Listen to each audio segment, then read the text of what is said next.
शुरुआती सवाल प्रतीक्षा आपके जो दो थे पहले उससे बात शुरू करूंगा कि अमेरिका में चुनाव हो रहे थे लेकिन चर्चा भारत में हो रही थी और अभी भी हम खबरों के खिलाड़ी में इस टॉपिक को क्यों इस तरीके से उठा रहे हैं। देखिए, दुनिया का जो सबसे पुराना लोकतंत्र है उसकी जो चर्चा है वो दुनिया के सबसे बड़े लोकतंत्र में नहीं होगी तो कहाँ होगी। एक ऐसे समय में जब तानाशाही पूरी दुनिया पर हावी होने का प्रयत्न कर रही है, तब दो लोकतांत्रिक ऐसी शक्तियां दुनिया में मौजूद हैं जो इस पूरे लोकतांत्रिक विचारधारा का नेतृत्व कर सकती हैं।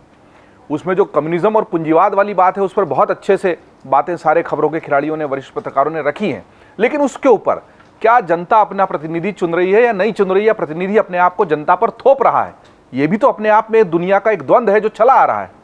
क्या रूस में ऐसा हो पा रहा है? नहीं, प्रतिनिधि जनता पर थोपा गया, जनता प्रतिनिधि को नहीं चुन रही है। क्या चीन में ऐसा हो पा रहा है? राष्ट्र का नायक जो है वो खुद को जनता पर थोप रहा है, जनता ने नहीं चुना है उनको। ऐसी स्थिति में दुनिया में 235 साल से जिस देश में लोकतंत्र सांसें ले रहा है और जिस धरती से लोकतंत्र की आवाज सबसे ज्यादा बुलंद होती है, इन दोनों के बीच में इस तरह का साम्य स्थापित करना और दुनिया को यह संदेश देना कि आप कुछ भी कर लीजिए, लड़ लीजिए, अपने अपने विचार रख लीजिए, अपने अपने पक्ष और विपक्ष रख लीजिए, लेकिन जनता को यह अधिकार दीजिए कि देश को कौन चलाएगा। ये बहुत महत्वपूर्ण बात है और इस अधिकार के लिए जो लड़ाई है वो दोनों देशों में समान रूप से है। अपने अपने अंतर्विरोधों से, श्वेत और अश्वेत रंग भेद के आरोपों, पूंजीवाद और साम्यवाद के आरोपों, इजराइल के पक्ष और विपक्ष के आरोपों के बीच भी वो देश अपने राष्ट्र नायक को चुनता है वोट देकर।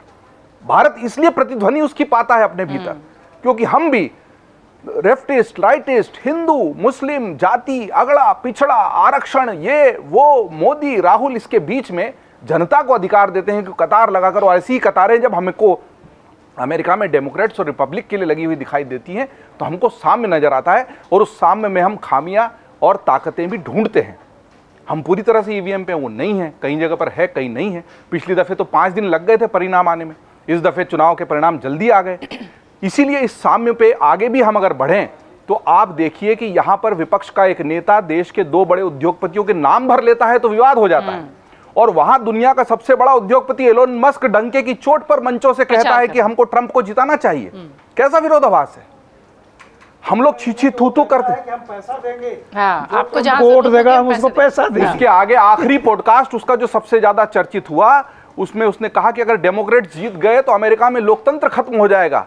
उसमें कहीं ना कहीं संविधान खत्म होने वाले जिस तरह डर की प्रतिध्वनि थी वो भी दिखाई दे रही थी। तो ये भी साम्य है। तो इसीलिए हमको इतनी चर्चा कर ईवीएम पर सवाल उठाए थे और उसने ये भी कहा अपने आखिरी पॉडकास्ट में जो वोटिंग के ठीक पहले सबसे ज्यादा चर्चित हुआ कि अगर डेमोक्रेट जीत गए तो अमेरिका में लोकतंत्र खत्म हो जाएगा। तो एक तरफ हम नाक भौं सिकोड़ लेते हैं, चीचू, अरे यार ये उद्योगपतियों के नाम लेता है, अरे उद्योग और राजनीति का गठजोड़ तो है लेकिन इसकी ऐसी खुलकर चर्चा थोड़ी होनी चाहिए। और वहीं एक सीना तान कर हम उद्योगपति देखते हैं जो कहता है कि नहीं, किसी भी तरह ट्रंप को वोट दो, और उसकी रैलियों में जा रहा है, नाच रहा है, उसके साथ गाने गा रहा है और लोगों को ये कह रहा है कि इसके अलावा कोई जीत गया तो अमेरिका का बंटाधार हो जाएगा। बताइए किस तरह का विरोधाभास दोनों तरह के लोकतंत्रों में है। और उस विरोधाभास को हम यहाँ पर इतनी बात होती है, मीडिया की चर्चा होती है, मीडिया के पक्ष विपक्ष की चर्चा होती है, गोदी मीडिया जैसे आरोप हवा में उछलते हैं, और वहां पर तो इतना गहरा रंग है मीडिया का, नीला या लाल, कि चुनावी जीत के बावजूद न्यूयॉर्क टाइम्स में एडिटोरियल छपता है कि अमेरिका का लोकतंत्र खतरे में है। क्या इन विरोधाभासों को नहीं देखना है? और ऐसे में हमको जरूर यह गर्व होता है कि कहीं ना कहीं हमारा लोकतंत्र अधिक परिपक्व है। मैं इस मुद्दे पर भी जनता को लाना चाहूंगा। मुझे लगता है कि हमने लोकतंत्र को अपनाने में अधिक समझदारी दिखाई है। हमने उन मुद्दों को ज्यादा गहराई से छुआ है और हमने उन दायरों को ज्यादा बेहतर तरीके से परिभाषित किया जो लोकतंत्र को मजबूत करते हैं। इस तरह से लॉबिंग है वहां मीडिया की, इस तरह से धड़ों में बटा हुआ है कि वहां के बड़े बड़े लेखकों ने, आप ये देखिए कि द इकोनॉमिस्ट के चुनाव के ठीक पहले के अंक में ये छप जाता है कि how Kamala Harris will run America, how polarised you are, how biased you are. ये किस तरह का मीडिया है जो किसी की चुनावी जीत से पहले वो देश को कैसे चलाएंगे इसको लेकर अपना कवर पेज निकाल रहा है। ये दिखाता है कि बुद्धिजीवियों की सोच में और धड़ों में बटे हुए लोगों के बीच में और जनता जो मतदान के लिए कतार लगाकर खड़ी है उसमें कितना बड़ा अंतर है। कांटे की टक्कर है, डेमोक्रेट्स और रिपब्लिकन के बीच बिल्कुल कशमकश है। 306 से ऊपर आदमी वो ला रहा है वोट और आप कह रहे हो कि कांटे की टक्कर है। मीडिया ने जो एक हफ्ता लग जाएगा, जिस तरीके से चुनावों को प्रभावित और प्रचारित किया है, अध्ययन का विषय वो है और इसीलिए वो हमारी चर्चा का विषय होने चाहिए। और अगर हम इन विषयों को अछूत मानते हैं और हमें मानते हैं कि निरपेक्षता होनी चाहिए प्रचार में, मीडिया में, उद्योगपतियों और राजनीतिक गठजोड़ को इस तरह से नहीं परिभाषित और करके प्रस्थान देना है। भाई इलोन मस्क को तो बिजनेस करना है, कोई भी जीते उसको बिजनेस करना चाहिए, लेकिन वो अपने हितों को इतनी ज़्यादा, तो उस पूंजीवाद के चरम पर बैठे हुए अमेरिका और भारत में अंतर यही है कि हमने पूंजीवाद समाजवाद के जो घोल को अपनाया है, जिस तरीके से उसका एक बैलेंस कायम करने की कोशिश की, और उसके पक्ष में जब हम खड़े रहते हैं तो कहीं ना कहीं हमें अपने लोकतंत्र पर अधिक गर्व होता है, और इस गर्व के साथ हमें इसका अध्ययन करना चाहिए। जहां तक बात है ट्रंप, वो अमेरिका के राष्ट्रपति बने हैं, वो भारत के राष्ट्रपति नहीं बने हैं। आपने शुरू में एक संतों का, मैंने देखा कल बाबा रामदेव ने एक वीडियो जारी किया है दिलचस्प सा ट्रंप की जीत पर। सर हरिद्वार में पूजा पाठ हुई है तो ट्रंप ये के लिए, देखिए ये सब हम मन्नतें पूरी हुई। व्यक्ति अपने जड़ों की तरफ लौटता है, संस्कारों की तरफ। हमें यही आता है, किसी की जीत के लिए हम पूजा हवन करते हैं, तो हम अपने संस्कारों को लेकर, अपने प्रतीकों को लेकर ही जिएंगे। हमारे प्रतीक यही हैं, उनके प्रतीक कुछ और हैं, वो उस तरीके से जिएंगे।